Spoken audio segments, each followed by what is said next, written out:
మనం అందరూ కూడా ఆ సబ్జెక్ట్ తీసుకుంటూ మంచి నాలెడ్జ్ తీసుకుంటూ ఇంకా డెవలప్ అవుతూ మనందరూ ఈసారి ఎంతమంది ఇప్పుడు వచ్చారో ఈరోజు నాకైతే ఐడియా లేదు కానీ 100 మంది ఉంటారు కదా, 70 మెంబర్స్. ఈసారి 700 మందితో అవుతాం. ఓకేనా? Team base.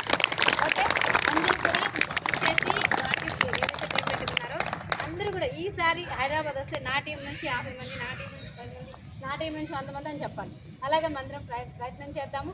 ఇంత మంచి అవకాశాన్ని, ఇంత మంచి ఆపర్చునిటీని మనకిచ్చి మనతో ఉండి అసలు ఏమనాలో తెలియదు. గట్లోసారి చిన్నపిల్లలు కాదు, పెద్ద పిల్లలు.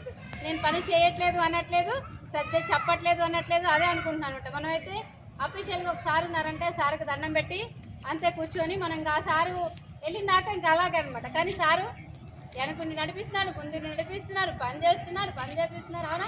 అన్నీ చేస్తూ మనతో ఉంటూ ఇంత చక్కగా ఈ యొక్క ప్లాట్ఫామ్ ఇక్కడికి వీడియోస్ తీసుకొచ్చి మనందరినీ సక్సెస్ చేయాలని ఒక గోల్తో ఫస్ట్ మీటింగ్ సార్కి మరి ఎలా ఉందో తెలియదు కానీ నాకైతే చాలా హ్యాపీ. మీ అందరికీ మేము కూడా చాలా హ్యాపీ సార్. అలాగే మన మేరీ మేడం, శ్యామ్ సార్కి ఇద్దరికి కూడా చాలా చాలా థ్యాంక్స్. ఎందుకంటే అందరినీ ఒక ప్లాట్ఫామ్ తీసుకొచ్చి గ్యాదర్ చేసి రూపాయి ఎక్కువైనా తక్కువైనా వాళ్ళే భరించాలి. అవునా? మనం అనుకుంటాం 1300 పెట్టామనుకుంటాం, కానీ 1300తో అయిపోతుందండి, చేతి పడచ్చు కదా. కానీ దానికి కూడా లెక్క చేయకుండా అందరినీ ఒక చాటకు తీసుకొచ్చి నిజంగా మేడంకి, గంటకి, అలాగే అందరికీ కూడా అందరికీ కూడా all the best. Next time మీటింగ్కి అందరూ కూడా ఎంతమంది వద్దాం? 700. ఓకేనా? All the best. Thank you sir.